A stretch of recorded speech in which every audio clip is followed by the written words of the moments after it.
रासपा भन्ने एउटा टुकडीभित्र चरम शक्ति सङ्घर्ष चर्किया छ। रविले म सिरियस छु भनेका छन् होइन। यो विषयमा चाहिँ अब प्रधानमन्त्रीले यदि पार्टी सभापतिको आदेश पालना नगरे स्वतः पदमुक्त हुन्छ, अर्थात् संसदीय दलको नेताबाट खारेज हुन्छ भन्ने बित्तिकै त प्रधानमन्त्रीबाट हटाउने कुरा हो नि त। पार्टीको साधारण सदस्यबाट पनि हटाइदिन सक्छन्। विश्वको सबैभन्दा तानाशाही विधान हो। भले यो विधान बालन शाहको प्रबन्धको लागि मात्रै ल्याइएको हो भने त ठिक छ, तर यसले भोलि रवि लामिछानेलाई पनि आपत पार्न सक्छ। किनभने अब यही कारणले रविले अब मानौ एकछिनको लागि निकिता पौडेललाई मन्त्री बनाउन भने हाम्रो संविधानले के परिकल्पना गरेको छ भने ऊ यदि संसद सदस्य छैन भने पनि 6 महिनाको लागि मन्त्री बनाउन सकिन्छ। जस्तो गोविन्द बन्दीलाई बनाइयो माधव नेपालद्वारा, अनि युवराज खतिवडालाई बनाइयो, कति यस्ता पात्रहरूलाई 6 महिना मन्त्री बनाइएको छ। तपाईँ हामीलाई पनि चाहँदाखेरि मन्त्री बनाउन सकिन्छ आफू अनुकूलको सरकारले। मानव निकिता पौडेल मन्त्री बन्न योग्य छिन् भन्ने रविजीलाई लाग्यो र उनका इर्दगिर्दका मान्छेले पनि दाइ कस्ता कस्ता भोरे भारे त मन्त्री भए, निकिता म्याडमलाई पठाइदिउँ न भने रविजीले निकिता म्याडम अनि त्यसपछि तपाईँको मानव जीवी राईलाई सहकारी मन्त्री बनाउन मन लाग्यो अरे उहाँलाई होइन। क्लिन चिट पछि हुँदै गर्छ, उहाँलाई पनि बनाउँ भनेर लिस्ट पठाउनु भयो भने त्यो लिस्टलाई रविले के अरे बालनले सिधै डस्टबिनमा हालिदिन्छन्। अस्ति पनि खडे उनले गणेश पराजुलीहरूको नाम देखेपछि तपाईँ आफ्नो काम गर्नुहोस्, पार्टी म चलाउनुहोस्, म सरकार चलाउँछु भनेर भनेकै हो होइन। अब बेलामा भेट नदिने भयो र हर्क साम्पाङको फोन कल रिसिभ गर्ने तर उनको नगर्ने, उनलाई अपमान गर्ने हुनाले या इगोको विषय बन्यो। यी दुवै अराजनीतिक हुन्। यी दुई धारीहरूको द्वन्द्वले राजसभा विभाजित हुने, यदुवंशेवालै आउने।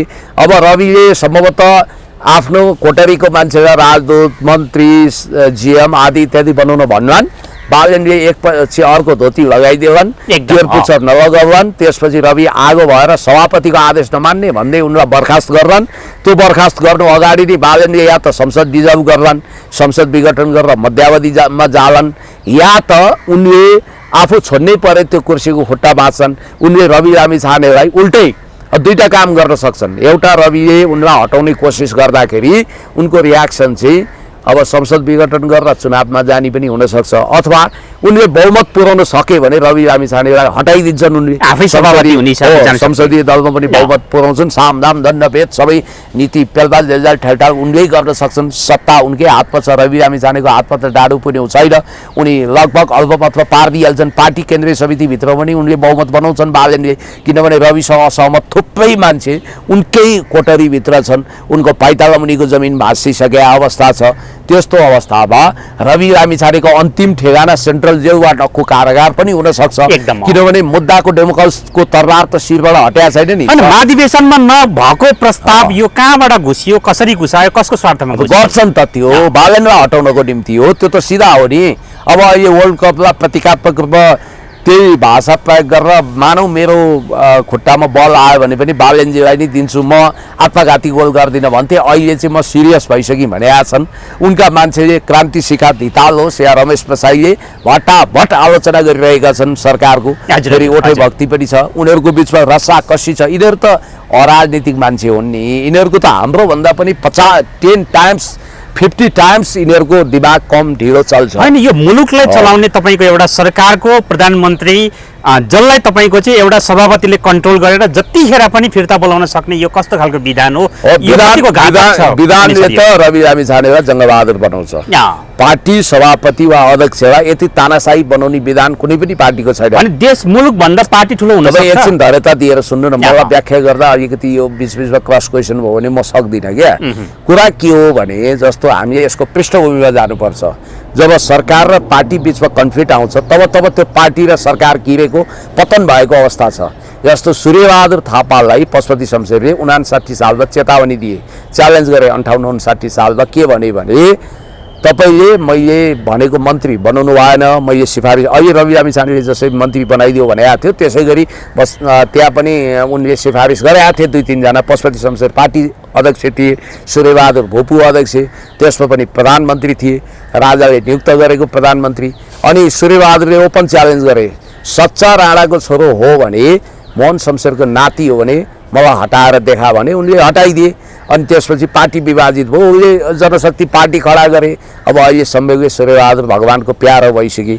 अब यता शेरबहादुर देउवालाई गिरिजाले माओवादीसँग उनको धेरै राम्रो सम्बन्ध बनिसकेको रहेछ। 59 सालमा शेरबहादुर देउवा तपाईँ प्रधानमन्त्री हो, पार्टी सभापतिको आदेश मान्नुहोस्, सङ्कटकाल नथप्नुहोस्, माओवादीलाई दमन गर्ने काम बन्द गर्नुहोस् भने शेरबहादुर आफू वार्ता गर्न चाहन्थे, असफल भए। त्यसपछि राजाको निर्देशनमा उनले सङ्कटकाल थपेपछि शेरबहादुर देउवालाई पार्टीको साधारण सदस्य नरहने गरी गिरिजा प्रसादले हटाइदिएपछि प्रजातान्त्रिक काङ्ग्रेस जन्मियो। इतिहास त यस्तो छ। अब बालेनलाई यदि हटायो भने बालेनले पनि अर्को पार्टी जन्माउने या संसद विघटन गर्ने वा सामदाम दण्डभेद नीति प्रयोग गरेर रवि लामिछानेलाई सहकारी ठगी, राहदानी दुरुपयोग आदि इत्यादि मुद्दा छ। यही राष्ट्रिय मानवाधिकार आयोगको प्रतिवेदन पनि जेनेभा पुगिसकेका छ। त्यसैले बिउताएर पनि यिनको बास जेलमा गराइदिन सक्छन् र वरिष्ठ नेताको हैसियतले आफै कार्यवाहक अध्यक्ष हुन सक्छन्। हुन त वरिष्ठ नेता अरू पनि थप्ने के भनिरहेछन् क्यारे, तर बालेनलाई क्रस गरेर त 2 नम्बरमा ल्याउन मिल्दैन होला। त्यस कारण फेरि स्वर्णिम यी दुईटाको गाड कोराकोर भुँडी फोराफोर भडास उतार्न आफ्नो हातमा घिउ लाग्छ कि भनेर हिँडिरहेका छन्। त्यस कारणले गर्दाखेरि यिनीहरू जसरी खरानीबाट उदाए घन्टी बजाउँदै यिनीहरू खरानीमै विलिन हुन्छन्। तपाईँ यति कुरा ख्याल गर्नुहोला कि यिनले देश जनता विकास समृद्धिलाई हेक्कामा राखेका छैनन्। देशमा महँगी यति धेरै छ। अब सरकारको अर्थमन्त्री भविष्यमा पर्नबाट कसैले जोगाउन सक्दैन। ल हेर्नुहोस्, अर्थमन्त्रीको यति गैर जिम्मेवार कुरा आउँछ। योभन्दा अगाडि पनि हामी अति अल्प विकसित देश एलडीसी कन्ट्रीमा पर्न चाहन्छौँ, हामी गरिब थियौँ, गरिब छौँ, गरिबै रहन चाहन्छौँ भनेर चिठी लेख्यो सरकारले। अहिले के भन्दैछ, ग्रे लिस्टबाट मुक्त भएर, ग्रे जोनबाट मुक्त भएर हामी वास्तवमा आफ्नो आर्थिक अवस्था सपार्छौँ भन्नु त कता हो कता। अब ब्ल्याक लिस्टमा पर्ने गरी रवि जीवीको मुद्दा फिर्ता लिँदैछ र ऊ कुनै पनि बाहनामा ब्ल्याकलिस्ट बनेर अब यिनीहरूलाई त के छ र अमेरिका जान्छन्, सुविधा सम्पन्न जीवन बाँच्छन्। नेपाललाई युद्धग्रस्त बनाउनु छ। जब नेपाल ब्ल्याकलिस्टमा बस्छ तब नेपालको अन्तर्राष्ट्रिय कारोबार खाता ठप्प हुन्छ। नेपाल सोमालिया बुरुन्डी हुन्छ, त्यसपछि हाइटी हुन्छ। पोर्ट अफ प्रिन्समा तपाईँले के भइरहेको अहिले देखिरहनु भएको छ। अब अर्थमन्त्रीको अर्को आपत्तिजनक कुरो पनि म तपाईँको ध्यान आकर्षण गर्छु। अर्थमन्त्रीले भन्ने होइन, कार्यान्वयन गर्ने हो। उहाँले अस्ट्रेलिया अस्ति एउटा भाषण गर्नु हो, बात बहादुरी देखाउनु हो। म अस्ट्रेलिया गएँ, अर्थमन्त्रीको हैसियतले बुझेँ। अर्थमन्त्रीले के भन्नुभयो भने स्वर्णिम बागले अस्ट्रेलियामा हाउजिङ र रियल इस्टेटमा घर जग्गामा लगानी गरेको नेपाल 7औं नम्बरको देश रहेछ। अर्थात् विश्वभरिबाट घर जग्गा हाउजिङमा लगानी गर्ने देशहरूमध्ये नेपाल 7औं नम्बरमा रहेछ। अरबौं खरबौं डलर त्यहाँ नेपालबाट लगानी भएको रहेछ। त्यो पैसा कहाँबाट आयो भन्दा नेपालको कमिसनको डिल, घुसको डिल अधिकांश सिङ्गापुर र दुबईमा टुङ्गिन्छ। त्यहाँको ब्याङ्क खातामा बस्दो रहेछ, स्विस ब्याङ्कमा बस्ला। त्यो पार्किङ गरेको रकम सिधै अस्ट्रेलिया, युरोपमा लाने रहेछन्। त्यही भएर यस्तो भयो भन्ने बित्तिकै शेष घरले लगायत आफ्नो व्यापार गरेर खरबपति भएकाहरूलाई अहिले अस्ट्रेलियामा आपत पऱ्यो। किनभने अस्ट्रेलियन सरकारले त नेपालको फाइनान्स मिनिस्टरले बोलेको कुरा त गम्भीरतापूर्वक लिन्छ। भनेपछि यहाँ पनि घुसको पैसा ब्ल्याक मनी प्रयोग भएको छ। यदि भएको छ भने यो डेन्जर हो भनेर नेपाली व्यापारीहरूको सम्पत्ति सिज गर्न सक्छ, कालो सूचीमा राख्न सक्छ। एउटा वचनले कति फरक पर्छ भन्ने कुरो के उनलाई हेक्का छैन। उनी के गर्दैछन्, नेपालको राष्ट्रिय अर्थतन्त्र डुबाए सेयर मार्केटमा 5 खरबको नोक्सानी गराए होइन। यत्रो अर्थतन्त्र धाराशाही बनाए, चिया बगानका 60,000 मजदुरको रोजगारी खोसे, खरबौं रुपियाँको नोक्सानी गरे, नेपालको शोधनान्तर व्यापार घाटा बढाइछन्। अब विदेशी मुद्राको सञ्चिति 7 महिनाको आयात धान्न नसक्ने हालतमा पुर्याइसके यिनीहरूले भनेपछि अब गरिबी बढेको छ, महँगीले आकाश छोएको छ। होल्डिङ सेन्टरबाट अमानवीय दानवीय तरिकाले सुकुम्बासी खेदिएको छ। राष्ट्रियताको विषय जर्जर छ। नेपाल फेल्ड स्टेट होला जस्तो छ। असंलग्न परराष्ट्र नीति र पञ्चशीलता विरुद्ध दलाई लामाको कार्यक्रम खुल्लायाम नामगेली स्कुलमा गर्न दिने, त्यहाँ राजदूत, फ्रान्सको लागि राजदूत, अमेरिकाको लागि कार्यवाहक राजदूत आदि इत्यादि पश्चिमा व्यक्तिलाई त्यहाँ पुर्याउने। एकातिर चीनले रियाक्सन दिइसक्यो कि उसले के वाङले विज्ञप्ति जारी गरेर नेपालको असल छिमेकी, नेपालले चाहिँ नजिकको छिमेकीलाई बढी महत्त्व दियोस् भनेर उहाँले भन्नुभएको छ। अब बिआरआई अन्तर्गत खरबौं 20औं खरब रुपियाँ आउने बाटो बन्द भएको छ। बेल्ट एन्ड रोड इनिसिएटिभ यता एडीबीसँग सम्झौता बढ्न थालेको छ। एउटा कुरा तपाईको भनौँ न, एडीबीकै कुरा कम्प्लिट गरौँ न। एडीबी एसियन डेभलपमेन्ट ब्याङ्कले सुकुम्बासी खेद्न पनि पहिला 55 अरबको लोन स्याङ्सन गर भन्यो। अब यिनीहरूले त्यही भएर सुकुम्बासी खेदे। अब अहिले एडिबीको प्रमुख काठमाडौँ आउँछन्, फोकाफाल भेट्छन्, नभेटुन् पनि किन। अब तपाईँको अर्थमन्त्रीको त बोस आएको हो यहाँ, हजुर, हजुर। अर्थमन्त्री त कर्मचारी नै हो एडिबीको पहिला, बोसलाई त मालिकज्यू नमस्कार भन्नै पर्यो। अब बालन शाहले पनि महत्त्वका साथ भेटे। अब चर्को ब्याज दरको Asian development bank, ADB, world bank, IMF को लोन लिने, BRI अन्तर्गत अनुदान नलिने भनेपछि यिनीहरूले देशलाई कहाँ पुर्याउँदैछन्। रसियाले सहयोग गर्न खोजेको 40 अर्ब रुपियाँ पनि परराष्ट्र मन्त्रालय अन्तर्गत त्यो लगानी आओस् भनेर पहल गरेका छैनन्, किनभने यिनीहरू अमेरिका रिसाउँछन्, इन्डिया रिसाउँछ भनेर यिनीहरू त्यसरी अगाडि बढिरहेका छन्। बालन छिट्टै चाइना जाने कुरा पनि गाईकै हल्ला सुनिरहेको छ नि अहिले। अब त्यो हल्ला हो, अमरेश सिंहजी जान खोजे हुन्। यिनी चाइना अब यिनी वास्तवमा भन्ने भने अनप्रेडिक्टेबल स्वभावका छन्। चाइनाले बोलाउन खोज्या होला, यी आफै नजान खोज्या होला। अब अमरेश कुमार सिंह जानुको रहस्य चाहिँ अब प्राय चाइनाबाट आएको लगानी, खास गरी हाइड्रो, त्यसपछि अरू इन्फ्रास्ट्रक्चर डेभलपमेन्टको लागि आएको लगानीको डिल गर्ने, त्यो कमिसन डिल गर्ने भने चाहिँ दीपक भट्टलाई खोर्न जाक्यो। चाइनासँग जोडिएका सबै चिजहरूको अस्तित्व मेटाउन खोजिरहेछ यो सरकारले। दीपक भट्टसँगै अनन्य मित्रता कायम गरेर त्योभन्दा पहिला र पछि पनि अकुत कमाएको आरोप लागेको अमरेश कुमार सिंह अहिले सरकारसँग आग बबोला छन्। मन्त्री बनाएन, केन्द्रीय सदस्य बनाएन भनेर उनले अब म सुन्दैछु गोप्य रूपमा मधेसलाई पुरै हेप्यो भनेर एउटा मधेसी पार्टी, क्षेत्रीय पार्टी जन्माउन मनिष शाहसँग पनि गुप्तगु गरिसके। रविसँग असन्तुष्ट, के अरे बालनसँग असन्तुष्ट पक्षसँग उनले चोचोमोचो मिलाए र यही सिलसिलामा ऊ कसैले प्रयोग गर्ने एजेन्ट त कहीँ जान्छ नि। हिजो भारतले प्रयोग गरे होला, अहिले चाइना जान खोज्दैछन्। त्यस कारण उनलाई पकड्नु अगाडि नै उनी जान खोज्दैछन् भन्ने मैले सुनेको छु।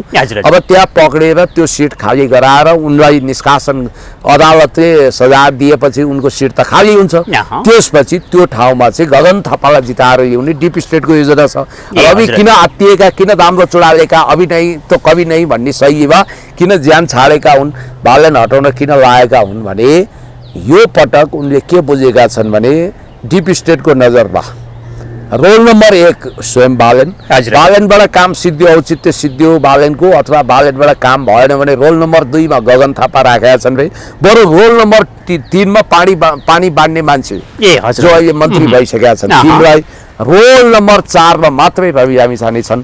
हेर्दा उहिले व्लादिमिर जेलेन्स्कीसँग कुनै मेलामा छुट्टिएका काटीकुटी दाजुभाइ जस्ता देखिने यिनको अहिले दुर्दिन सुरु भएको छ। त्यही भएर भारत भ्रमणको असर चाहिँ उनको विधानमा देखियो। भारत भ्रमणमा आएपछि भारतको जति चाकडी गरे पनि बालनले होइन, बालनले त अब नेपालले भारतको सीमा मिच्याएको छ भनेर हदै चाकडी गरे नि, तर भारतले पत्याइरहेको छैन। चिकन नेक बनाउन सक्छन्, क्रिस्चियन ल्यान्ड बनाउन सक्छन् यो बिचमा भनेर भारत एकदम सशङ्कित छ।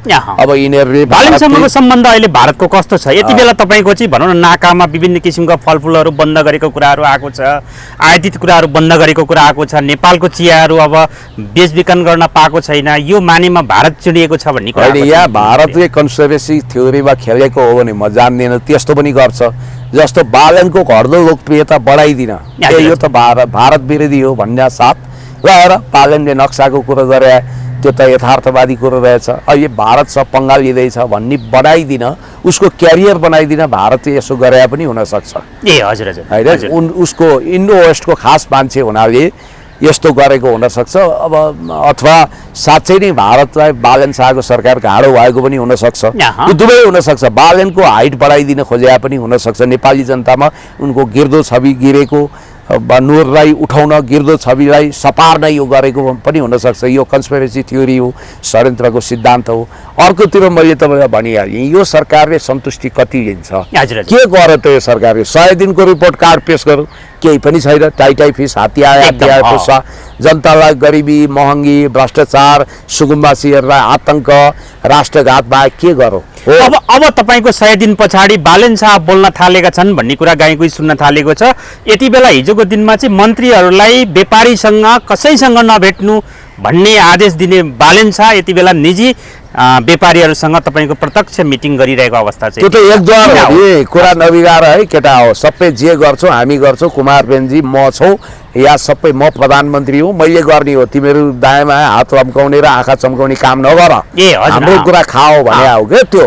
त्यस कारणले गर्दाखेरि यो बुझ्नुपर्छ, पोइन्ट टु बी नोटेड। हजुर हजुर त्यही भएर मैले तपाईँलाई स्पष्ट रूपमा के भन्दैछु भने बालन शाहको पालन मिडिया बाहेक उपलब्धि देखाउन कोही पनि सक्षम छैनन्।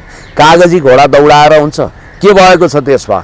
अनियमितता, आर्थिक दुरावस्था, भ्रष्टाचार, आतंक भनेपछि अब हिजो राजा ज्ञानेन्द्रको पनि जन्मोत्सव मनाइयो, हिजो कि आज भव्य रूपमै मनाइयो होइन। बालनले खुब राजा ल्याइदिन्छ भन्थे त। हो, म अब राजा ज्ञानेन्द्रज्यूलाई पनि जन्मदिनको शुभकामना दिन चाहन्छु, उहाँको सुस्वास्थ्य दीर्घायुको कामना गर्छु मानवीय हिसाबले। तर बालनले शुभकामना दिए त? बालन यदि साँच्चै राजाप्रति लोयल थिए भने अब यो गर्थे। उनीहरूले त उल्टै राजावादी क्रियाकलाप गर्यो भने, गणतन्त्र र संविधानको बगावत गर्यो, त्यो विरुद्ध गर्यो भने राज्यद्रोह मानेर उही नेपाली प्रहरीलाई जस्तै 25 वर्ष सजाय दिने गरी कानुन न्याय तथा सङ्घीय मामिलामा रहेकी हाम्री बहिनी शोभिता गौतमले त्यो अध्यादेश ड्राफ्ट गर्नुभएको छ, विधेयक। र त्यसलाई मुलुकी ऐन अपराध संहितालाई संशोधन गर्न सामान्य बहुमत भए पनि हुन्छ। अब अदालतले काम गर्छ। लङ्का जलाउने हनुमान, पगरी गुत्ने डेढु श्रेय यिनीहरू लिन्छन्। अदालतले बहुप्रतीक्षित नक्कली भुटानी काण्डको फाइल खोल्यो। हजुर हजुर फाइल खोल्यो, अपरेसन गरौँ, मिडिया ट्रायल होइन कि यो कोर्टको ट्रायल गर्दाखेरि 2 जना बाहेक अरू सबै दोषी ठहरिए। एउटा बादलजीको छोरा प्रतीक र अर्को त्यो बहादुरको छोरा सन्दीप। अरू सबैलाई सजाय तोक्न 29 गते इजलास बसाउँदैछ। अहिले प्रारम्भमा जम्मैलाई दोषी ठहर गर्यो। कति वर्ष जेल सजाय, कति दण्ड जरिवाना भन्ने त्यस बेला आउला 29 गतेकै एकदम फैसला। अलिकति मैले तपाईँको अब हाम्रो एरियाको प्रसङ्ग जोडी, तपाईँ हामी बस्ने जानेर बस्ने हो, त्यहाँका माननीयले त अब यतिखेर गोकर्णेश्वरमा हामीले मेलम्चीको पानी खान पाएन भने, धारामा पानी आएन भने मेलम्चीको पाइपै फुटाइदिन्छु भनेर चाहिँ धम्की दिन थाल्नु भएको छ। पाइप फुटाउने काम उहाँहरू त भत्काउने, बिगार्ने, फुटाउने, खुट्टा भाँच्ने, हात भाँच्ने, बाँध्ने, कुट्ने, काट्ने गर्नुहुन्छ। किनभने अनुभवै सिंहदरबार जलाएको, बीआईसीसी संसद भवन जलाएको के भन्ने छ नि त उहाँहरूको। निर्माणको पक्षमा छैन, बनाउने पक्षमा काम गर्नु पर्यो नि। इमोसनल ब्ल्याकमेलिङ गर्ने जनतासँग यसो भएन भने यसो गर्छौ। गर्ने ठाउँमा भएको मान्छेले विद्रोही कुरा गरेर हुन्छ। तपाईँ गर्ने ठाउँमा हुनुहुन्छ, तुरन्त पानी खुवाउनुहोस्। पानी खुवाउन सक्नु भएन भने तपाईँहरूको सरकारले राजीनामा दिए हुन्छ। यो हो नि त। पाइपै फुटाउने रे नि त, पानी पाइप फुटाएर के हुन्छ? त्यो पाइपको पैसा तिमीले बिहोर्नु पर्छ। त्यस्तो कुरो गरेर हुन्छ? भङ्जिया कुरो। यिनीहरू सांसद हुन् कि बाहुबली हुन्, डन हुन्। त्यस कारणले गर्दाखेरि मैले तपाईँलाई अघि भुटानी, नक्कली भुटानीको कुरो गर्दै थिएँ। आज मैले बाल मन्दिरमा संलग्न भएकाहरूलाई पनि गोप्य राखिएको छ। सेन्ट्रल इन्भेस्टिगेसन ब्युरो अफ पुलिसले करापझाप गरेको बाल मन्दिरको जग्गा अतिक्रमण गर्ने लाई पनि त्यसो गरिएको भन्ने सुने। अब के हो कसो हो त्यो डिटेल्स बुझौँला। तर अदालत र सिआइबीले गरेको कामलाई मैले गरेँ, अख्तियारले गरेको कामलाई मैले गरेँ भनेर पानीमाथिको ओभानो जस दिने काम नगर्नु होला। अब पुण्य सर, जस्तो भनौँ न चाहिँ उपसभामुखको बिचमा एउटा चाहिँ तपाईँको अब काण्डको रूपमा बाहिर निस्कियो, उहाँ र स्वकीय सचिवको बिचमा एउटा सम्बन्धको हिसाबले छताछुल्ला बाहिर आयो भन्ने कुराहरू आयो। अब स्वकीय सचिवलाई कारबाही भयो, उपसभामुखको विषयमा के हुँदैछ खासमा चाहिँ यो कुरो? अब मैले त पहिलेदेखि भने उहाँ बहिनी नानी भनेको सर्वसाधारण व्यक्ति, सांसद बन्न हुन त रासपाको हेर्दा सबै उस्तै जस्तो देखियो। आजकल हर्क साम्बाङजीले मैले बारम्बार प्रयोग गरेर शब्द दोहोऱ्याइरहनु भएको छ कि हामी शैलीका होइन। अब रासपाका सांसद हेर्दा लाजै मर्नुहुन्छ। एउटा भिडियो पनि म तपाईँलाई देखाइदिन्छु होइन। अब जनतालाई हार्दिक श्रद्धाञ्जली दिने मान्छे रहेछन्। हुन त अब भाषण पनि देखाउनु पर्ने भए कस्तो केटाकेटी मान्छे चाहिँ छानेछन् त। संसदमा बोलेको कुरो पनि पास फेल जाँच गर्ने, एडिटिङ गर्ने। एउटा सुन्नुहोस् त, रासपा जान्ने र छान्ने भने हुन त जान्ने भने त भत्काउन, बिगार्न, काट्न, कुट्न, जलाउन रहेछ, त्यही रहेछ। अब यहाँ त जान्ने र छान्ने भने सबै कुरो त्यही रहेछ। होइन, राजेन्द्र राईजीले त हिजो तपाईँको स्पष्टीकरण दिन नपाउँदाखेरि उहाँको शब्दलाई त संसदको रेकर्डबाट हटाइयो। अब उहाँहरूलाई प्रतिकूल भन्ने शब्द हटाइहाल्नुहुन्छ नि। नेपालले भारतको सिमाना मिच्या छ भन्ने, जमिन मिच्या छ भन्ने रेकर्ड किन हटाउनुहुन्न उहाँले? त्यो चाहिँ राखिराख्नु भएको छ। उहाँले चाहँदा त हटाउनुहुन्छ नि, त्यसमा प्रधानमन्त्रीलाई सोधिरहनु पर्दैन। त्यही भएर यो सभामुख पनि पूर्वाग्रही हुनुहुन्छ। सभामुख पद डिजर्भ गर्नुहुन्न भनेको।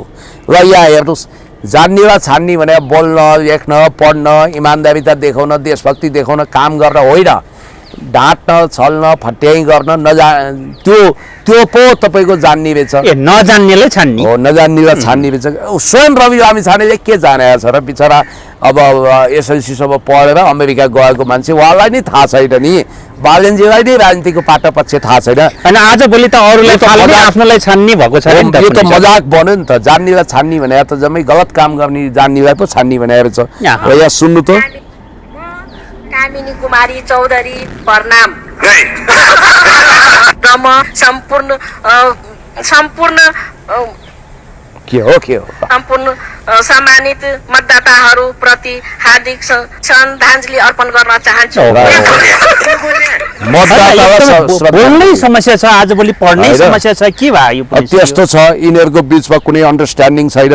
गुटबन्दी पनि यति चरम भएछ कि गणेश कार्कीको एउटा स्ट्याटस आएको रहेछ, म त्यो पढेर सुनाउँछु। उनले रवि लामिछानेलाई अगस्टतिर च्यालेन्ज गरेका रहेछन्। ए हजुर ल यहाँ हेरौँ त यो यहाँ के भने रहेछ भने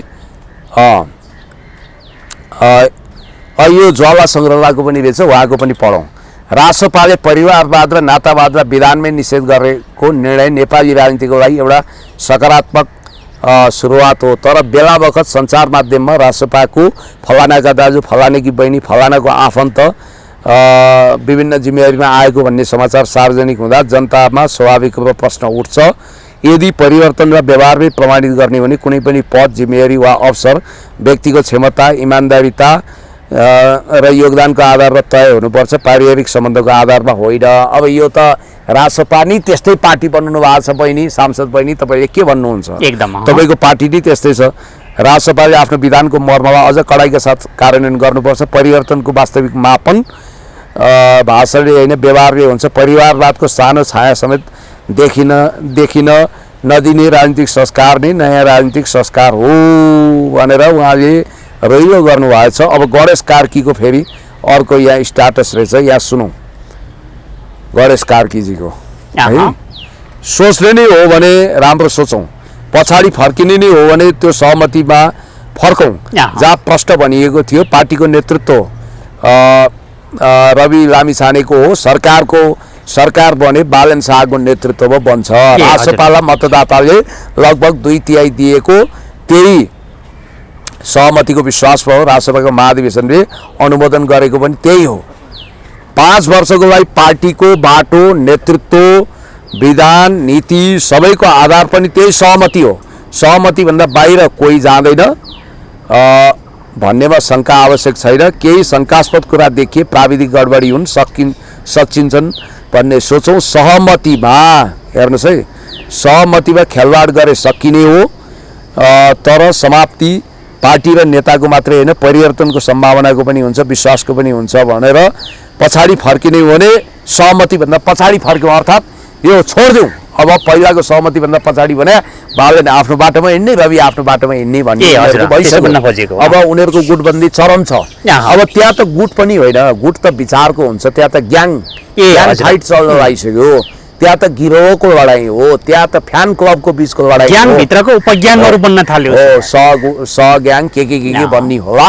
म तपाईँलाई के भन्छु भने जो खरानीबाट उठे ती खरानीमै जान्छन्।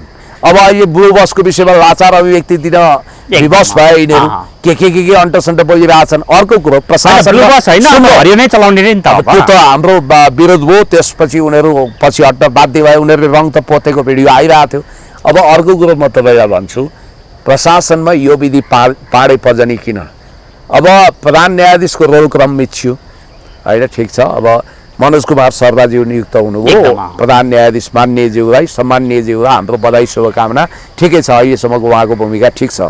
अब मुख्य सचिवमा पनि मिचिया छ गोविन्द कार्कीजीलाई ल्याइयो, एकदम उहाँ धेरै कनिष्ठ हुनुहुँदो रहेछ, वरिष्ठतम धेरै सचिवहरू त घर जाने भए भनेपछि यो पाडे पजनी भन्छ कि प्रशासनमा यो प्रकारको पाडे पजनी किन? 2 चोटिसम्म उहाँले अब खाना मिल्छ अरे, फेरि अझै पनि मुख्य सचिवमा अब 2 चोटिसम्म फेरि खाना मिल्छ अरे कि उमेरको हदमा होइन। त्यो कहाँ मिल्छ 2 चोटि भन्ने हुँदैन। तपाईँको 5 वर्ष कार्यकाल, बढीमा 5 वर्ष हुन्छ मुख्य, होइन 3 वर्ष कि कति हुन्छ, त्यो पछि सकिँदैन, त्यो उमेरको हदले पनि मिल्दैन त्यो कार्यकाल मिचेर ल्याइयो नि त। त्यो उनीहरूले गर्छन्, जे पनि गर्छन्। अब अहिले त उनीहरूको टोटालिटेरियन शैलीमा गएको छ। मेरो गुरु हुनुहुन्छ गोपीलाल न्यौपानेजी, उहाँले चाहिँ पुटिनको शैलीमा शासन चलाउन खोजेको भन्नुभएको छ। ए हजुर, भ्लादिमिर पुटिनको यो चरम अपमान हो है सर। यहाँ। भ्लादिमिर पुटिन भनेको विधि विधान नियम मान्ने परम देशभक्त, त्यो देशलाई शक्तिशाली बनाउने, त्यो देशलाई उचाइमा पुर्याउने, आर्थिक सफलता दिलाउने एक महान राजनेता, विश्व राजनेता हुनुहुन्छ। कहाँ भ्लादिमिर पुटिन, कहाँ बाँच्न मिल्दैन उहाँले। हुँदैन। पुण्य सर, अब उपसभामुखको हकमा के होला अब उपसभामुखको हकमा मैले अघिदेखि तपाईँलाई भने कि यहाँनिर हर्क साम्पाङले लु गरी खाओस् न त भनेर मधेसको एउटा उत्पीडित वर्गको व्यक्ति हुन त त्यहाँ मधेसबाट कति भोट आयो भन्ने जनगुनासो सुनिएकै थियो। ठिक छ, अब सबैले कोहीले विद्रोह गर्छौँ भने कोहीले के भने उहाँले सरप्राइज दिनुभयो। मधेसी चेली, उत्पीडित चेली, अब त्यो कपाल काट्ने ठाकुर हो, फेरि अब राजाशाही ठाकुर होइन, कपाल काट्ने ठाकुरको छोरीलाई ल्याएर रुबी कुमारीज्यूलाई ल्याएर उपसभामुख बनाउनु, के अरे सांसद बनाउनु हो। अब उहाँले उपसभामुख पनि प्राप्त गर्नको लागि प्रयत्न गर्नु हो, प्राप्त भयो। अब चावलबाट उता सिंहदरबार जान नसक्ने ती बहिनी, न बोल्न सक्ने, न तालिम छ न केही छ, सट्टै तपाईँको उपसभामुख जस्तो गरिमामय पदमा पुग्नु हो एकदम। अब त्यहाँ अरू योग्यतम सांसद थिए होइन, अब अरूको मौका आएन, उहाँ नै पुग्नु हो। पुगिसकेपछिको अवस्था त मैले भनि रासपाले पनि समर्थन हाल्यो नि, रासपासँग उहाँको कुरा मिल्यो। अब अहिले जुन ढङ्गको अब उपसभामुख केही कार्यकक्षमा कुटाकुट भएको भन्ने कुरा आयो, गाँड खोराको बुढी फोराफोर, अब के अर्को युवतीले उहाँसँग नै नाम जोडेको कुराहरू पनि आयो, के आयो। जनआस्थाले छताछुता गरेपछि दीपक कुमार ठाकुर भन्ने व्यक्तिलाई हर्क साम्पाङले निलम्बन गर्नुभयो। त्यसपछि निजले डिप्रेसनमा गएको कुरो गरे, के भयो। अब अहिले म सुन्दैछु उनीलाई पो स्वकीय सचिव नियुक्त गरियो। उनले सोचे कि भगवान् म सेफ जोनमा छु, बालन शाहकै प्रधान न्यायाधीश चयनमा पनि बालनकै किताबमा उभि भविष्यमा राजसभामा जान्छु भन्ने सोचिया होला। तर एउटा कुरा, हर्क साम्पाङले जसरी माया गरेर एकदम स्नेह गरेर मौका दिनु हो नि, अब पुनर्वसीको भव शैलीमा उहाँले समानुपातिक सांसदबाट पनि फिर्ता बोलाउन सक्नुहुन्छ, उहाँको अधिकार हो। समानुपातिक सांसद नरहेपछि त नरह्यो, बाँस नबज्यो बाँसुरी। अब मलाई लाग्छ बालन शाहले अथवा राजसभामा कल्चर छ भने उहाँले रुबीलाई उपसभामुखबाट फिर्ता बोलाएको होइन कि उहाँले प्रतिनिधि सभाको सदस्य समानुपातिक सांसदबाट फिर्ता बोलाएपछि स्वतः हो, त्यो त पदैन सदस्य उपसभामुख, निलम्बन हुन्छ। निलम्बन भएपछिको अवस्थामा नयाँ पात्रलाई उपसभामुख बनाउन खोज्दा उहाँले मान्नुहुन्छ कि उन्न, त्यो चाहिँ अघि परिचय सुरु भयो। यो कुरा अलिकति बढी पेचिलो ढङ्गले आएको छ। सम्भवतः हर्क साम्पाङले रुबी कुमारी ठाकुरलाई सांसदबाट फिर्ता बोलाउनु हो भने आश्चर्य मान्नु पर्दैन। अब यति बेला हर्क साम्पाङले, सम संस्कृति पार्टीका अध्यक्ष हर्क साम्पाङले लामो एउटा स्ट्याटस लेख्दै मुलुकका बालन शाह सरकार जो तपाईँको चाहिँ अब यति बेला हर्क साम्पाङलाई एउटा संसदीय सम्बन्ध राख्ने हिसाबले आयरल्यान्डको संयोजकको जिम्मेवारी पनि दिनुभएको छ र त्यो कुराको लागि जानकारी गराउनको लागि चाहिँ बालन शाह आफै जिम्मेवार छैनन्। अब मुलुकको लागि चाहिँ एकदमै संसदीय व्यवस्थाको पालना नगर्ने र गैर जिम्मेवारी नालायकी प्रधानमन्त्री हामीले पायौँ भन्ने हिसाबले चाहिँ एउटा व्यक्ति झल्किने खालको स्ट्याटस उहाँले चाहिँ लेख्नुभयो। यो यसको वास्तविकता के हो पुण्य सर? अब खासमा यो खास गरी भन्ने हो भने होल्डिङ सेन्टरमा राखिएका अमानवीयपूर्वक क्रूरतापूर्वक आफ्नो घरबाट खेदिएका ती गरिब ती सुकुम्बासीहरूको समस्या देखेर हामी सबैको मन रोएको छ। मानव तिनीहरू शत्रु राष्ट्रका युद्ध अपराधी हुन्, जसरी मानवीय संवेदनाको हद पार गर्दै अब क्रूरतापूर्वक अमानवीय तरिकाले सुकुम्बासी बस्तीमा डोजर आतंक मचाइयो र बिचरा उनीहरूलाई होल्डिङ सेन्टरमा राखियो। अन्ततः किरा परेको खाना दिइयो। त्यसपछि पनि 2 दिनसम्म भोकै नाङ्गै राखेर भोकै तिर्खै राखेर 2 दिनपछि त्यहाँबाट खेदियो र तिनीहरूले गुवा गुवा रोएर श्राप पनि दिएका छन् र तिनको करुण क्रन्दन अहिले हामी देखौँला। त्यो देखेपछि कसको मन रोदैन र? अब हर्क साम्पाङज्यूको पनि मन रह्यो। अहिले त तपाईँको खाना दिन बन्द गरेको अवस्था छ त्यहाँनिर। लगभग तपाईँको चाहिँ उनीहरूलाई 25,000 रुपियाँ पैसा दिएर घर लखेट्दैछ भन्ने कुराहरू पनि 25,000 पनि उनीहरूको बैंक खातामा यथोचित ढङ्गले समयमै पुगेको भन्ने देखिँदैन होइन। त्यो गुनासोहरू आइरहेछ। त्यो 25,000 पुगेकै रहेछ भने पनि 25,000 त छोप पनि हुँदैन। हजुर, हजुर। दुई दिनसम्म खाना पानी अन्न पानी नदिने नाला पानीको युद्धमा अङ्ग्रेजले नाकाबन्दी गरे जस्तो भएन र? एकदम। त्यस कारणले गर्दा यो अमानवीय हरकतलाई उहाँले कडा शब्दमा निन्दा र भर्सना गर्दै यो सरकार इतिहासकै सबभन्दा निर्लज्ज र नालायक सरकार हो भन्ने संज्ञा दिनुभएको छ। त्यति मात्रै होइन, तपाईँले के ख्याल गर्नुपर्छ भने नेपालले 1 इन्च पनि भारतको जमिन नबिचेको कुरो ऐतिहासिक रूपमा सही साँचो हो। बरु नेपालको 80,000 हेक्टर भूमि भारतले मिचेको छ। नेपालको 80,000 हेक्टर भूमि मिचेको भारतको बारेमा चुइक्क नबोल्ने, तर नेपालले मिच्दै नमिचेको भूभाग पनि हामीले मिचेको छौँ भनेर राष्ट्रघाती अभिव्यक्ति दिने। त्यसरी नै जसरी नर्वेको तत्कालीन विदेश मन्त्रीले डेनमार्कको ग्रिनल्यान्ड हामीले कब्जा गरेका छौँ भन्ने झुटो बकवास गर्दाखेरि त्यो भूभागै गुमाउनु पर्यो। कतै हाम्रो भूभाग गुमाउने सुस्ता गुमाउने खतरा त हुँदैन भनेर हर्क साम्पाङज्यू फिराइएको हो र त्यो यी कुराहरू मानवीयता राष्ट्रियतासँग जोडिएको भयो। अर्को ध्यान दिनुपर्ने कुरा, मैले अब खास गरी 18 वर्ष पुगेकाहरूलाई सैनिक तालिम अनिवार्य गर्नुपर्छ, विद्यार्थीलाई अनिवार्य सैनिक तालिम दिनुपर्छ भन्ने कुरोको विरोध किन गरेको हो भने नेपाल असंलग्न परराष्ट्र नीति पञ्चशीलतामा विश्वास गर्छ। हामी युद्धमा छैनौँ, तर युद्धमा आवश्यक परेमा विद्यार्थीलाई प्रयोग गर्न सक्ने भन्ने त्यहाँ एउटा प्रावधान राखेको रहेछ। बालबालिकालाई युद्धमा प्रयोग गर्न मिल्ने भन्ने हिसाबले विद्यार्थी स्कुलले विद्यार्थी कलेजको विद्यार्थीलाई भन्ने नेपाललाई त तपाईँको सैन्यकरण गर्न खोजिएको रहेछ, सैनिक अखडा बनाउन खोजिएको रहेछ। सैनिक तालिम गरेर युद्धमा पठाएपछि त तिनीहरूले सधैँभरि हतियार उठाउन सक्छन्। त्यसकारण यो बुद्ध भूमि, यो तपभूमि, यो देवभूमि, यो शान्ति भूमिमा हिंसाका चिल गिद्धहरू नउडौँ, यो एकदमै खतरनाक हुन्छ भनेर उहाँले ध्यानाकर्षण पनि गरेको देखियो।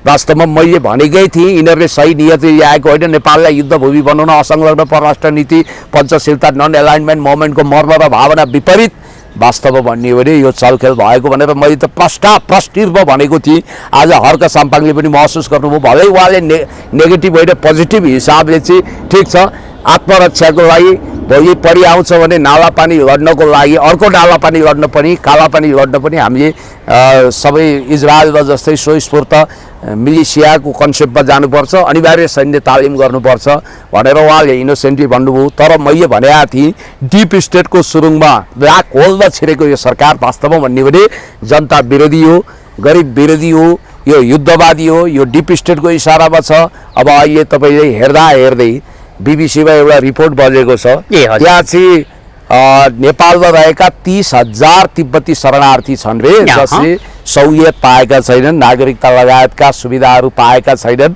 अब उनीहरूको मानव अधिकारको सुरक्षा हुनु पर्यो रे। 1980 देखि तिनको थापथलो नेपाल भएको छ अरे भनेर अहिले पुरै प्लान रहेछ र त्यही कारण दलाई लामाको जन्मोत्सव मनाउन खुल्ला दिएको र हातमा टिओबीको ट्याटु खोप्नेलाई पनि मन्त्रीमण्डलमा सामेल गर्नुको कारण त्यही रहेछ।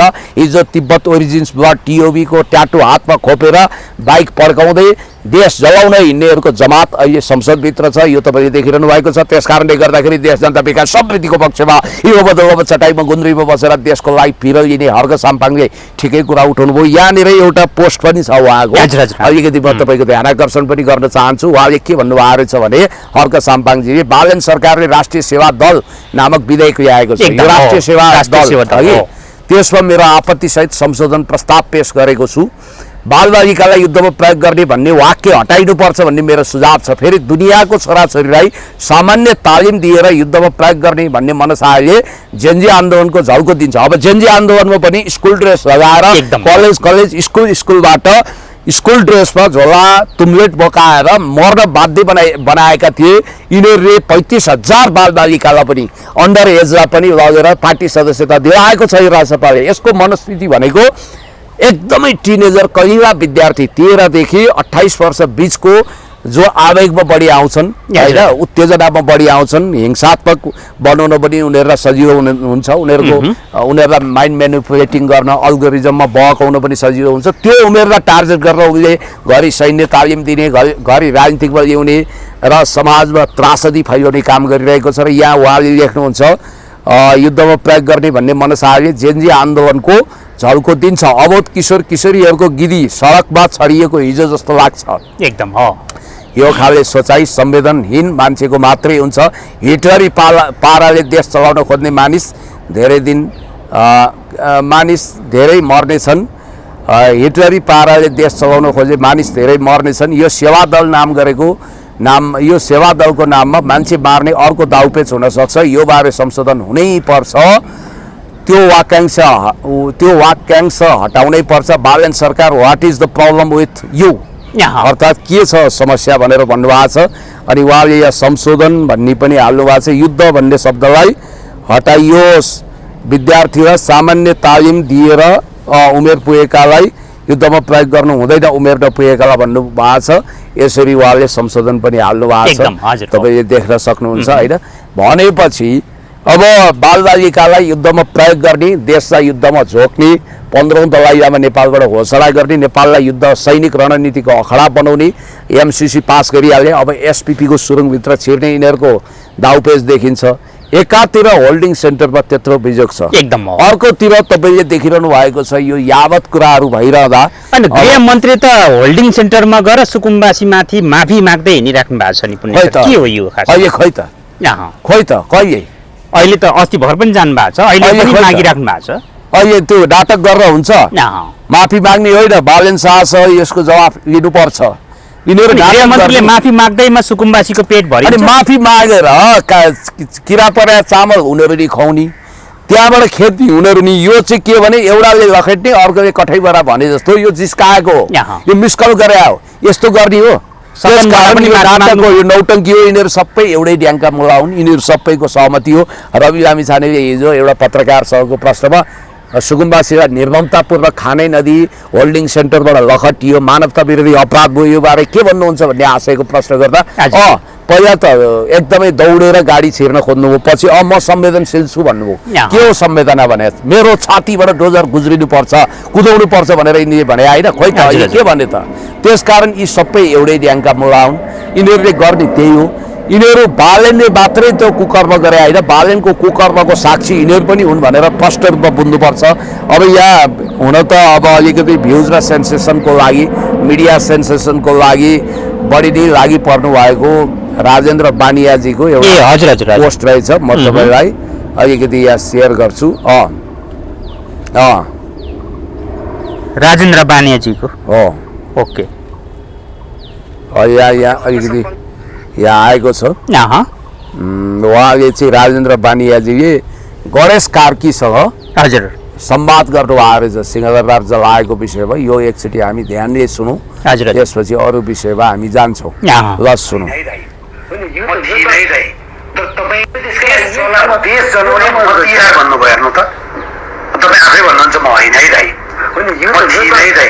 तर तपाईँको निधारमा तपाईँ फेरि निधार कति भन्ने छ होइन, तपाईँको निधारमा कलङ्कको टिका त लाग्यो। तपाईँ सधैँ जवाफ दिएर हिँड्न सक्नुहुन्न, म सधैँ प्रश्न सोधेर बस्न सक्दिनँ। समयकाल बढ्दै जाँदा के भनेर जान्छ भने त्यो मानवीय आएको 10,000 पृष्ठ पनि आउँछ, ती समाचारमा छापिएका चिज पनि आउँछ, यी अन्तर्वार्ताका काटिएका मिम्स र क्लिप्सहरू पनि आउँछन्। र आउने पुस्ताले के सम्झिन्छ भने हाम्रो सिंहदरबार बोल्ने मान्छे चाहिँ यो रहेछ, त्यो धारी भएको तालु भएको मान्छे त्यसले बोले रहेछ, हाम्रो सर्वोच्च अदालत आगो लाउने त त्यो रहेछ, हाम्रो संसद भवन पोल्न उक्साउने त त्यो रहेछ भन्ने चिज भन्ने भयो। हुँदैन, किनभने अनुसन्धान हुन्छ, अनुसन्धान ममाथि पनि हुन्छ होइन। यो सरकारी अनुसन्धान हो, यो सरकारी अनुसन्धानमा तपाईँलाई क्लिनचिट दिन्छ अरे, किनभने यो 23 को मात्रै कुरा गर्छ अरे, 24 लाई बिर्सिदिन्छ अरे। होइन, यो सरकारले मानवाधिकार आयोगको प्रतिवेदन पनि नटेर्न पनि सक्छ, किन यो सरकार आफूलाई संविधानभन्दा माथि ठान्छ। प्रधानमन्त्रीज्यू संसदभन्दा आफू माथि हो भन्ने ठान्नुहुन्छ? ठान्नुहुन्छ? त्यसो छैन, त्यसो भनेपछि अब प्रष्ट रूपमा बानियाजीले अब भण्डा फोहोर दिनुभयो, कालो चिट्ठा उतार्नुभयो।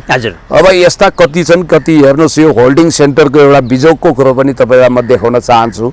मेरो त आँसु नै आयो। हेर्नुहोस्, यो देशमा कानुन छ कि छैन, न्याय छ कि छैन, गरिबहरूमाथि जुन अत्याचार बर्बर दमन भएको छ। र यहाँ सुन्नु त हर्क साम्पाङजीले सेयर गर्नुभएको रहेछ यो हाल्नु भएको रहेछ। हामीले बाटोमा छोडेको भुसिया कुकुरलाई भन्दा तलतिर गरेर छोड्यो, हिजोदेखि खान दिएन। अब अन्तिम उपाय भनेको मैले 1 लिटर मोटी तेल पेट्रोल किनेर राखेको छु, क्यान्टिनमा आएर भात बन्द गरिदिनु भनेर छ। अनि भात बन्द गरेपछि यिनीहरू आफै जान्छ अरे। बालनको छोरी पनि स्कुलमा पढ्छ, मेरो भन्दा 2 महिना कान्छ बजाउँछ मेरो छोरीले। पढ्न पायो, भात खान पायो। हामीलाई ल हेर्नु यो किसिमको एकदमै अमानवीय व्यवहार गरेको छ। यो विषयमा सदनमा कुरा अलिकति कम उठेको पाइयो नि पुण्य सर। होइन, यो विषय संवेदनशील विषय हो, एकदम यो उठाउनु पर्छ। त्यस्तै अरू भिडियो पनि म तपाईँलाई देखाइदिन्छु। हेर्नुहोस् है, अब यति अमानवीय व्यवहार भएको छ एकदम। अब यहाँ एउटा कान्तिपुर र न्युज आएको रहेछ, यो न्युज पनि एकचोटि हामीले पढिबाची सुनाउनु पर्छ। यहाँ भन्छ होल्डिङ सेन्टरबाट पनि सुकुम्बासी विस्थापित, खातामा पैसा न खानाको टुङ्गो। सरकारले 25,000 रुपियाँ लिएर होल्डिङ सेन्टर छाड्न सुकुम्बासीलाई अल्टिमेटम दिएको थियो, तर व्यवस्थापनमा जाने पैसा दिइ नसक्दै होल्डिङ सेन्टरबाट 2 दिन खाना बन्द भनेर यसरी आएको छ। अघि अब भनेपछि अब अरू पनि अब यहाँ धेरै बिजोग छ, हरिबिजोग छ, कन्त बिजोग छ। र यहाँ हेर्नुहोस्, अब यो पनि एउटा हेरौँ हामीले।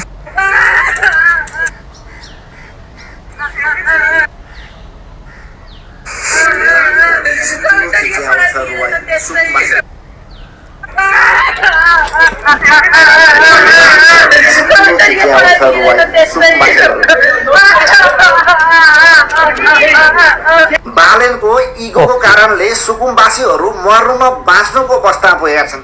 सर अब यो किसिमको के हो? अब जग्गा बाँडियो भनेको छ होइन, बाँकेतिर बर्दियातिर बाँडियो भनिएको छ। सुकुम्बासी सुरुवातमा उठाएको यहाँ थापाथलीबाट हो, यहाँकोबाट व्यवस्थापन सुरु गर्नु पर्दैन? तेरिका त्यहाँ पनि बाँदर रड्ने भिरमा पाखोबारी नाङ्गो पहाडमा केही उब्जनी नहुने सुखा चुना बगर लगेर थन्काइदिया हो। त्यो त्यहाँ विस्थापित गरे हो। तिनको मानवीय संवेदना छैन। तिनले कहाँ जब गर्छन्, तिनले के गरी खान्छन्? त्यो अनकन्टा टापु न कहिले हर्क साम्पाङले भने जस्तो अब हिटलरवादी सोचमै गएको अवस्था हो। उसो भए एकदम हिटलरवादी सोचमा अमानवीय क्रूर तरिकाले गयो। अब उहाँलाई नेपाल आयरल्यान्ड मैत्री समाजको अध्यक्ष बन्नु नि भनेर डिक्लेयर त गर्यो, तर एउटा कुरो चाहिँ म तपाईँलाई के भन्छु भने यो जुन ढङ्गको अमानवीय व्यवहार रहेको छ, यो पशुवत व्यवहार रहेको छ। पशुलाई पनि यति घृणास्पद तरिकाले लात मारेर कहीँ फ्याँकिँदैन। त्यस्तो ढङ्गले एकदमै नेपालमा अमानवीय निर्मम दमन भएको छ। यो हेर्दा मनै रुन्छ, मनै भरङ्ग हुन्छ। मैले त्यसैले भनेको यो सरकार पूर्णतः गैर जिम्मेवार छ।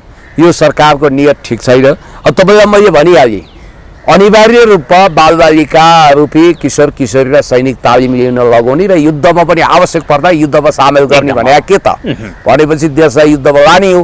त्यसकारण हामी त शान्तिको ध्वनि गुन्जाउनु पर्ने, बुद्धम शरणम गच्छामी भन्नुपर्ने देश हो यो। अनि केही तपाईँको चाहिँ अब टिप्पणीकारले भनेअनुसार चाहिँ हाम्रो देशमा विशेष गरी जानेर चाइनाबाट चाहिँ बढी अतिक्रमण हुनसक्छ, इन्डियाबाट बढी अतिक्रमण हुनसक्छ। त्यो ठाउँमा चाहिँ बालबालिकाहरूलाई पनि अलिकति तालिम गरायो भने भोलिको दिनमा चाहिँ केही गरी युद्ध परिहाल्यो भने आत्मरक्षाको लागि राम्रो हुन्छ भन्ने सुझाव पनि आइरहेको छ। इन्डियाले त भक्तपुरभन्दा ठुलो सरहद मिचेकै छ भूभाग।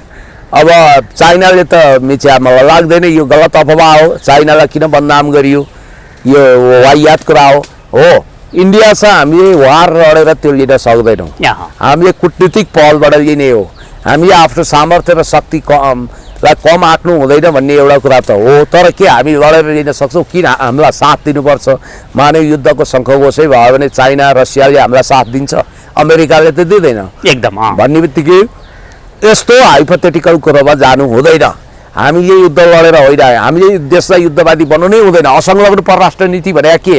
शीत युद्ध कालमा हामी कुनै पनि युद्धको पक्षमा छैनौँ। न हामी रसियातिर ढल्किन्छौँ, रसियाको समाजवादी शिविरतिर ढल्किन्छौँ, न हामी चाइनाको के अरे अमेरिकाको पुँजीवादी कितातिर कोल्टिन्छौँ। हामी असंलग्नतामा विश्वास गर्छौँ। हामी कुनै युद्धको पक्षमा छैनौँ भने हो नि। नेपालले त्यसमा अन्तर्राष्ट्रिय अभिसन्धिहरूमा सन्धि सम्झौतामा हस्ताक्षर गरेको छ।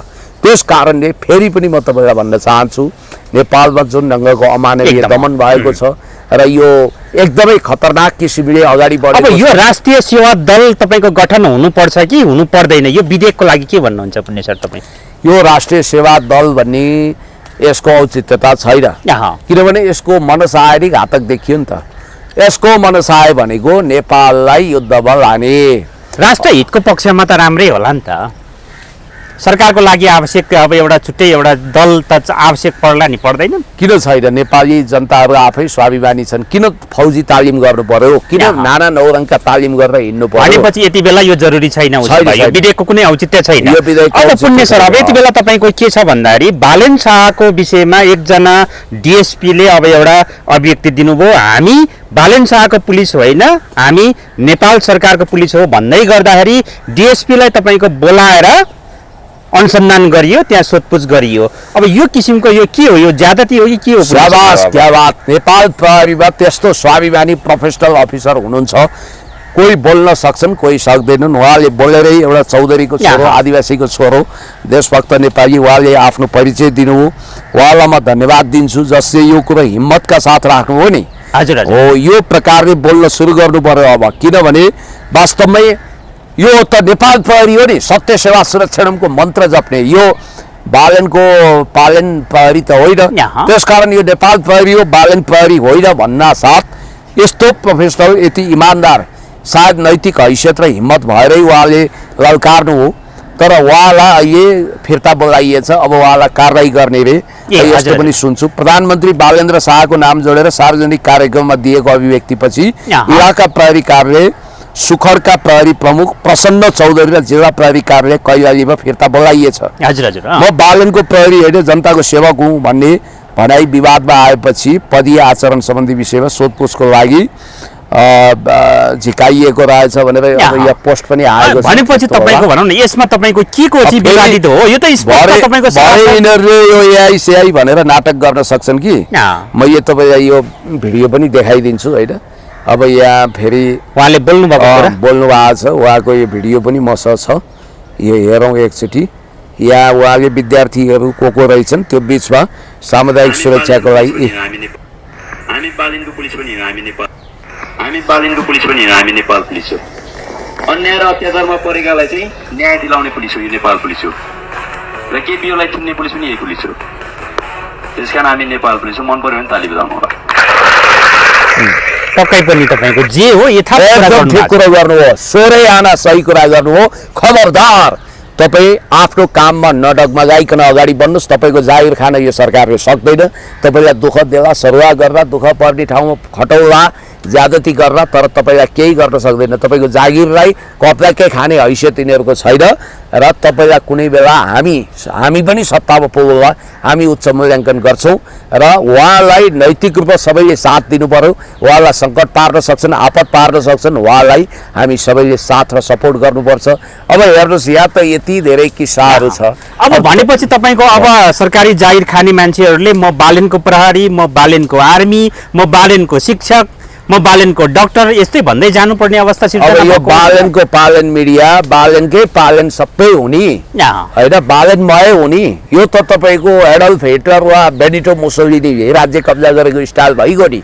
त्यसकारण देशमा डेमोक्रेसी छ भने, यदि देशमा तानाशाही तन्त्र छैन, टोटालिटेरियन सोच छैन भने वास्तवमा डेमोक्रेसीको न्यूनतम नर्म्स एन्ड भ्यालुज त पालना गर्नु पर्यो। Above the constitution, Alexander the great मै हो, सेरो फेरो सबै मेरो, अरू सबै ऐभे गइभे भइरहेन, तँ गइभे कुडा कर्कट झार पत्कर हुनु भनेर यहाँको लागि पेल्न त पाइएन नि। अनि अर्को कुरो पनि म तपाईँलाई खरो स्पष्ट रूपमा भन्न चाहन्छु, जस्तो अब रासपाभित्रको हलचलले त यो तहल्का मचाइसक्यो। गणेश कार्कीको या फेरि अर्को एउटा स्ट्याटस पनि म सुनौला। अहिले रवि र बालेन यो दुई फ्यान क्लबको बिचमा हस् महत्त्वपूर्ण संवाद राखिदिनु भयो। समय र संवाद धेरै धेरै धन्यवाद। Thank you so much.